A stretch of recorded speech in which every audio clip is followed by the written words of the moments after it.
Hello and welcome. This is my self reflection of basic nutrition after 8 weeks. So, here's a little bit about myself. My name is James Cash. I'm an undecided major at this moment. I'm a current freshman at Manchester University, and my health level, I like to consider myself above average because I don't drink pop, I don't eat candy, I don't eat pizza or consume large amounts of sugar. Plus, I have an active lifestyle. Now, my family history and upbringing. My family history deals with my mom's side having asthma and being lactose intolerant. And then on my dad's side, there being heart attacks. And then for both, type 1 diabetes and high blood pressure. However, besides asthma and being lactose intolerant,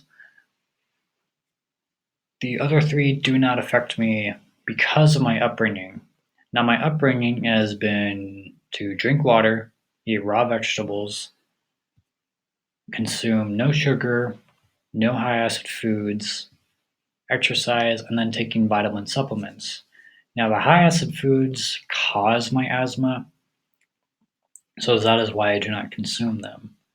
And then the vitamin supplements is where I get my calcium from being lactose intolerant and not being able to drink milk. So what have I learned this semester? That protein does not come from all meat. So say peanuts, they have protein in them, legumes, foods like that. Beans, just there's so much other protein supplements I can get from other foods that I don't actually have to eat meat all the time for protein. Now, dairy protein, on the other hand, I cannot have it, but this is a good thing to know. 5% of your diet can turn off cancer, and 20% of your diet can turn on cancer, which is very good to know. And then another thing is that 500 calories of oils, fats, lipids, foods like that, so say like candy, it can only fill your stomach 25% of the way. Now, fast foods, on the other hand, fast foods can only fill it up, or FF, can only fill it up 50% of the way. Little pause for emphasis. Now, plant foods, little drum roll, 100% of the way, because plant foods involves vegetables, fruits, rice, and other foods like that, which is a very good thing because it is a better choice for you when consuming a meal. Now, being lactose intolerant, my body cannot make an enzyme that digests the milk sugar, which I thought was pretty cool, and it relates directly to my family history and how it affects my diet. Now, an EER is linked to a formula. There's two different formulas, male and female.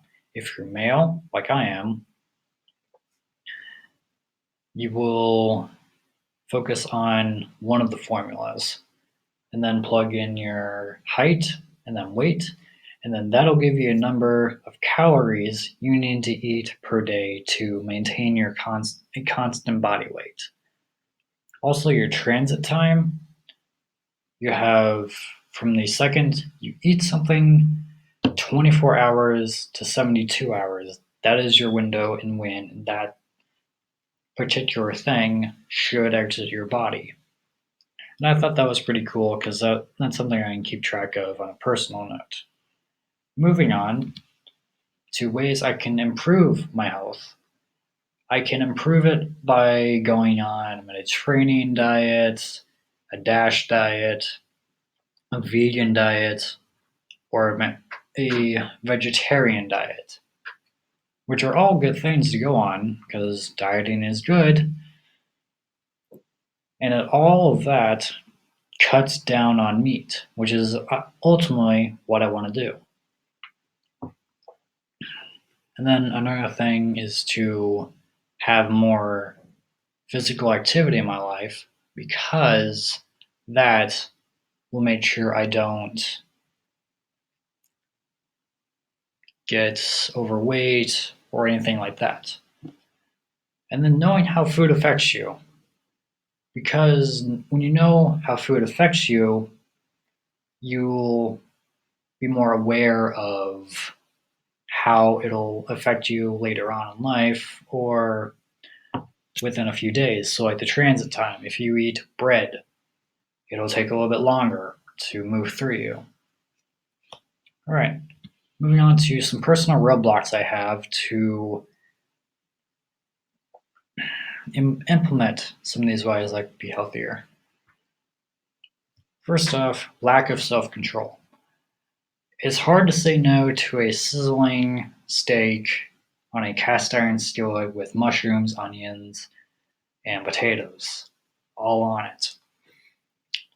So, say that would be hard to say no to.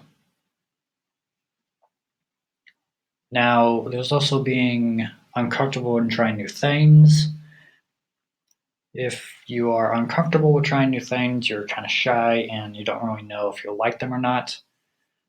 And so that's another thing I have a hard time doing. And then lack of knowledge. If you don't know how food affects you, say if you are lactose intolerant and you don't know it, if you eat milk, it'll be a bad episode for you, either with gas, abdominal pain, or bloating.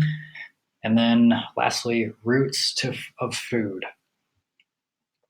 I'm a carnivore by my upbringing, and it's something I grew up with just eating meat and things like that.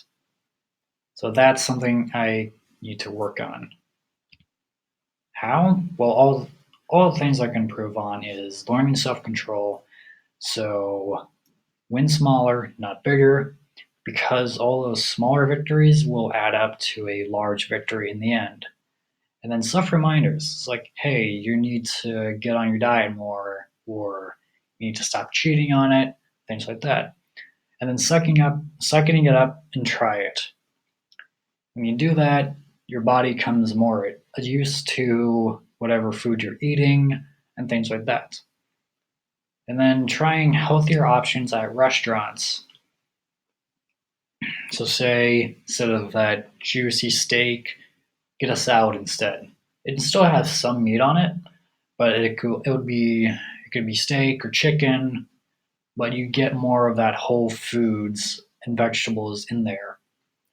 And then knowing the after effects of eating certain foods. So say when I drink something sugary, I get a gag reflex. So I huck up a loogie and spit it out. When I eat a high acid foods, so like tomatoes, my not only does my asthma spike up,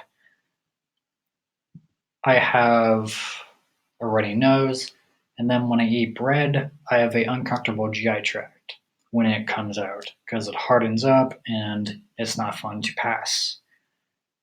Not as painful as kidney stones, but in that area of pain. All right, that is my midterm reflection. I hope you enjoyed, and thank you for watching.